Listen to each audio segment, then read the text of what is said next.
전주교도소가 수용자 스트레스 해소 목적으로 노래방과 게임기 등을 설치해 비판 여론이 확산되고 있습니다.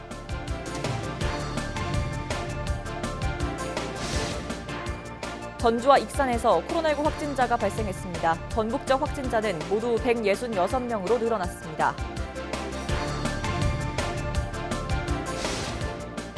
더불어민주당 이낙연 대표 등 당 지도부가 부안군청에서 지역균형 뉴딜 현장 최고위원회를 열었습니다.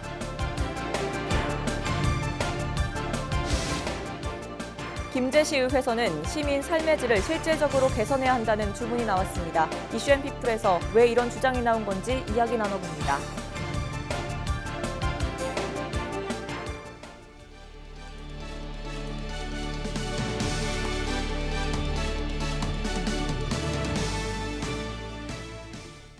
여러분 안녕하십니까? 헬로티비 뉴스 전북입니다.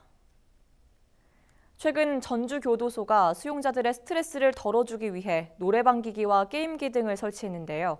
피해자를 고려하지 않은 수용자만을 위한 과도한 배려라는 비난 여론도 확산되고 있습니다. 김남호 기자가 취재했습니다. 전주교도소는 최근 교도소 내에 수용자들을 위한 심신치유실을 설치했습니다. 심신치유실은 장기수나 심적 불안정 수용자들을 위한 상담과 심리치료를 위해 마련됐습니다. 이곳에는 조명과 음향기기가 있는 노래방 시설 3곳과 게임기 2대도 설치됐습니다. 수용자 이제 자살 우려자라던가 아니면 스트레스 고위험도 있는 수용자들이 있어요. 막 자리에도 못 가고 있는 수용자들 이제 상담하기 위해서 한 거지. 전문가들 와가지고 또 상담도 하고 이제 공간이 크진 않아요. 컨테이너 박스 저희들 조그만 컨테이너 박스라서 공간이 넓지 않아가지고 스트레스 고위험도 좀 낮추기 위해서 노래 하나 하고 이렇게 가요. 하지만 교도소 내에 노래방 기기가 설치됐다는 소식이 전해지면서 시민들은 엇갈린 반응을 보였습니다. 죄는 미워도 인간을 미워하지 말랐다고 말에 있지 않습니까? 그분들이 한때 잘못을 해서 비록 수감생활을 하지만 그분들에게 우리가 사회에서 베푸는 온정의 손길을 우리한테도 이런 기회를 주는데 정말 나가서 더 사회에서 떳떳한 인간으로 살아갈 수 있는 어떤 계기를 더 마련해줬다 저는 또 생각하거든요. 좋은 쪽으로 저는 생각합니다. 이 죄를 반성하고 또 개과를 해야 되는 시설 아닙니까? 네, 개과를 해야 되는 그런 시설에서 노래방을 설치를 해서 유흥을 즐긴다? 그거는 저는 아직은 아니라고 봅니다. 또 그 피해를 입힌 사람들이 그걸 봤을 때는 정말 어떤 생각을 갖게 될지 아마 제가 피해자였다면 너무나 분노할 것 같습니다. 시민 반응이 엇갈리는 가운데 청와대 국민청원 게시판에는 전주교도소 심신치유실을 당장 폐쇄해달라는 청원까지 올라왔습니다. 수용자들의 인권 향상과 잠재적 교정사고를 예방하자는 취지로 만들어진 심신치료실. 가해자가 신나게 노래 부를 때 피눈물을 흘리는 피해자도 고려해달라는 비난 여론에 교도소 측은 폐쇄를 검토하는 등 고심이 깊어지고 있습니다. 헬로티비 뉴스 김나호입니다. 전주와 익산에서 코로나19 확진자가 발생했습니다. 전주에 거주하는 A씨는 인도 델리에서 입국한 이후 지난 29일 자가격리 해제 전 검사에서 양성 판정을 받았습니다. 익산에 거주하는 B씨는 지난 25일과 26일 대구를 방문해 확진자와 접촉한 것으로 알려졌습니다. 이들은 각각 전북도 165, 166번 확진자로 분류됐습니다. 도 보건당국은 휴대전화 위치 추적과 카드 사용 내역 등을 분석해 B씨의 동선과 추가 접촉자를 파악하고 있습니다. 더불어민주당 이낙연 대표 등 당 지도부가 부안군청에서 지역균형 뉴딜 현장 최고위원회를 열었습니다. 당 지도부는 송하진 전북도지사로부터 전북형 뉴딜 사업 계획을 듣고 예산 지원 방안 등을 논의했습니다. 이날 논의에는 홍영표 참 좋은 지방정부위원장과 한정혜 정책위 의장도 참석했습니다. 30일 새벽 5시 반쯤 김제시 공덕면의 한 철제 구조물 제조 공장에서 불이 나 40여 분 만에 진화됐습니다. 이 불로 공장 내부 등이 불에 타 소방서 추산 4천만 원 상당의 재산 피해가 났습니다. 소방과 경찰 당국은 공장 관계자 등을 상대로 피해 규모와 화재 원인을 조사하고 있습니다. 김제시 의회에서는 시민 삶의 질을 실질적으로 개선해야 한다는 주문이 나왔는데요. 왜 이런 이야기가 나온 건지 좀 더 알아보도록 하겠습니다. 자유 발언을 통해 의견을 낸 오상민 의원 전화 연결돼 있습니다. 안녕하십니까? 예, 안녕하십니까? 네, 먼저 실질적으로 김제 시민의 삶의 질을 개선해야 한다 이런 정견을 제시하셨는데 그 이유가 궁금합니다. 예, 한마디로 말하면 김제시는 기업하기 좋은데 시민을 위한다는 것에는 부정적이라는 것입니다. 3천억이 넘는 예산을 투입하고 공무원의 많은 에너지를 투입하여 지평선 산업단지를 조성하였지만 시민들이 실질적으로 삶의 질이 좋아지고 경제적으로 윤택해졌다고 체감하지는 않습니다. 그런데 또다시 1,730억 원을 들여 지평선 스마트 그린 산업단지 조성 사업을 추진하려고 합니다. 예산과 공무원의 가업은 한정되어 있는데요. 오로지 생산력 증대에만 다걸게 하려는 행정의 문제점을 봤기 때문에 여기에 유출을 받고 여기에 유입 정책도 중요하다고 하는 것입니다. 네, 그럼 개인당 소득을 높이기 위해 의원님이 제시한 의견은 뭔가요?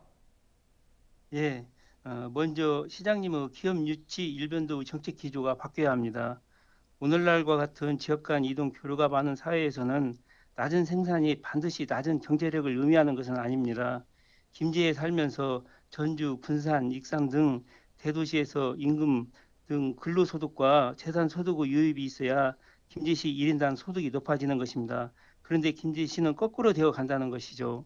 기업 유치로 직장은 김제이면서 주거는 교육, 의료, 문화 등이 좋은 인근 대도시에 하는 직장, 주거 불일치 현상이 나타납니다. 공무원만 봐도 알 수가 있습니다. 김제시 계장급 이상이 219분인데요. 이 중에 30%는 실제로 김제에 거주하지 않습니다. 취업 정착제도 사업도 관내 중소 중견기업에 취업한 청년들에게 5년간 월 30만 원을 지원하잖아요. 관내 기업을 볼 것이 아니라 직장이 김제가 아니더라도 김제에 거주하는 청년에게 지원하는 정책으로 바뀌어야 합니다. 네, 지금 역외 유입 정책 개선에 대한 의견도 잠깐 언급하신 것 같은데요. 어떤 부분에서 개선책이 마련돼야 한다는 건지요? 예, 완주가 10만에 가까운 인구 증가를 하다가 9만원으로 주저앉았습니다. 전주시가 에코시티와 효천지구 등 대도시 아파트 단지를 조성해 인구를 유입했기 때문입니다. 금산, 금구, 백구, 청하 등의 대규모 아파트 단지를 조성하면 인구를 유입할 수가 있습니다. 그런데 문제가 있습니다. 그중에 하나가 도시가스 설치가 안 되어 있습니다. 도시가스 공급을 위한 기반 시설의 투자가 필요합니다. 교육, 의료, 문화, 교통, 주거 등 정주 여건의 개선을 통해 직장이 대도시이면서 김제에 거주하는 사람이 많게 하는 정책을 펼쳐야 한다는 것입니다. 지역 화폐를 잘 활용하는 것도 여기에 유출을 받고 여기에 유입을 늘리는 정책입니다. 네, 그렇다면 혹시 본보기가 될 만한 사례가 있을까요? 예, 대구시입니다. 대구시 1인당 지역 총생산은 시도 순위 최하위에 머물렀으나 재산 소득 유입 규모가 2.9조 원으로 전국 시도 대비 33.2%를 차지해 전국에서 가장 많은 것으로 나타났습니다. 실질적으로 삶의 질은 좋다는 것이죠. 전주는 통계 조사를 해보지 않았지만 가시적으로 여기에 유입을 잘하고 있다고 생각합니다. 네, 알겠습니다. 오늘 말씀은 여기까지 듣겠습니다. 고맙습니다. 지금까지 김제시의회 오상민 의원이었습니다.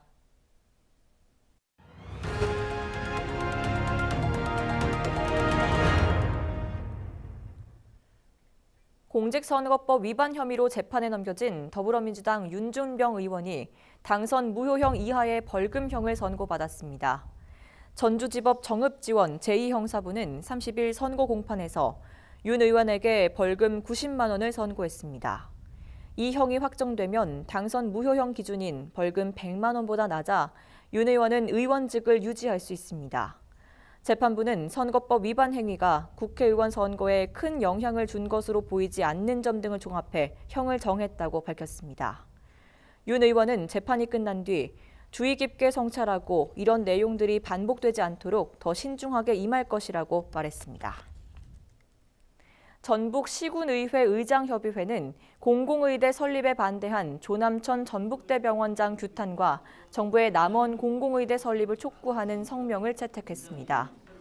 협의회는 최근 순창군 의회에서 성명서를 통해 조남천 병원장의 발언은 열악한 지역 의료 현실을 외면한 채 의사들의 이익과 안위만을 고려한 후안무치한 발언이라고 규탄했습니다.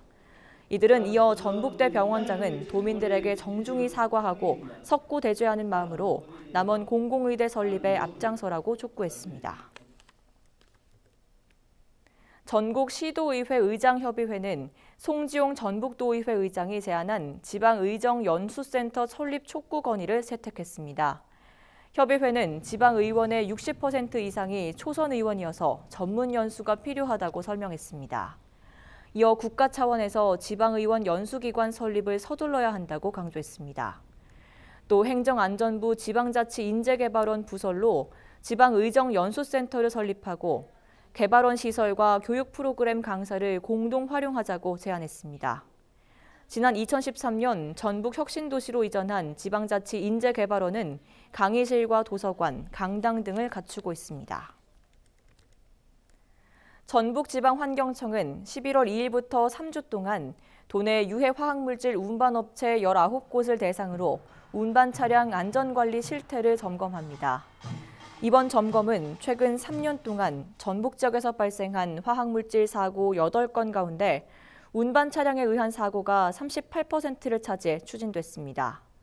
전북지방환경청은 위반 사항이 적발되면 수사기관에 고발하거나 행정처분을 내릴 계획입니다.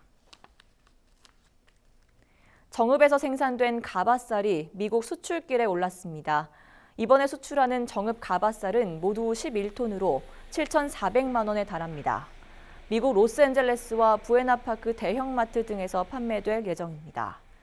가바쌀의 쌀륜 크기는 일반 쌀보다 4.3배 크며 각종 아미노산이 풍부한 것으로 알려졌습니다. 이번 수출로 고품질 정읍쌀의 명성을 다시 한번 확인하는 계기가 됐습니다.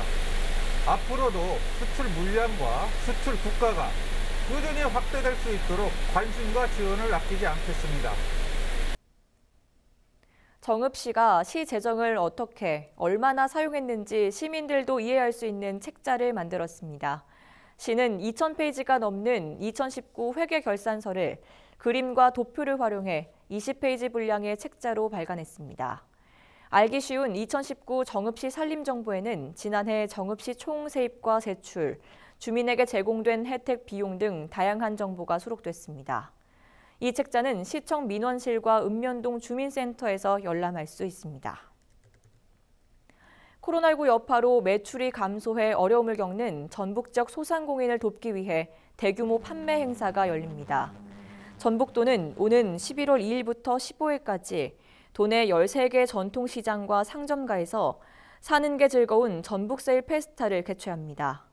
이 기간 동안 전통시장에서는 저렴하게 상품을 구입할 수 있고 김장 행사와 풍물놀이 등 다양한 행사가 진행될 예정입니다. 남원시는 이순신 장군이 백의종군하며 걸었던 남원 지역의 백의종군로를 걷는 행사를 다음 달 22일까지 연다고 밝혔습니다.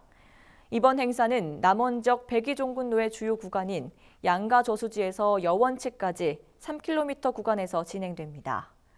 남원시는 이 구간을 걸은 뒤 인증사진을 올리면 만원 상당의 남원시 농특산물을 지급할 계획입니다. 오는 3일 고창군에서 식초문화 대전이 열립니다. 이날 행사에는 내 몸을 살리는 하루 식초라는 주제로 특강이 마련되고 식초를 주제로 한 컨퍼런스도 진행됩니다. 이와 함께 지프로 지은 막집인 식초 초막 사진과 전통 식초 항아리인 초두루미 등 식초문화 전시회도 열립니다. 김제소방서는 11월을 불조심 강조의 달로 정하고 화재 예방 활동을 펼치기로 했습니다. 김제소방서는 화재 예방을 위한 사회적 분위기 조성과 함께 교육에 중점을 둘 방침입니다. 또 다음 달 1일부터 내년 2월 말까지 겨울철 소방안전대책기간으로 정하고 다양한 정책을 추진하겠다고 밝혔습니다. 이상으로 헬로티비 뉴스를 모두 마치겠습니다. 시청해주신 여러분 고맙습니다.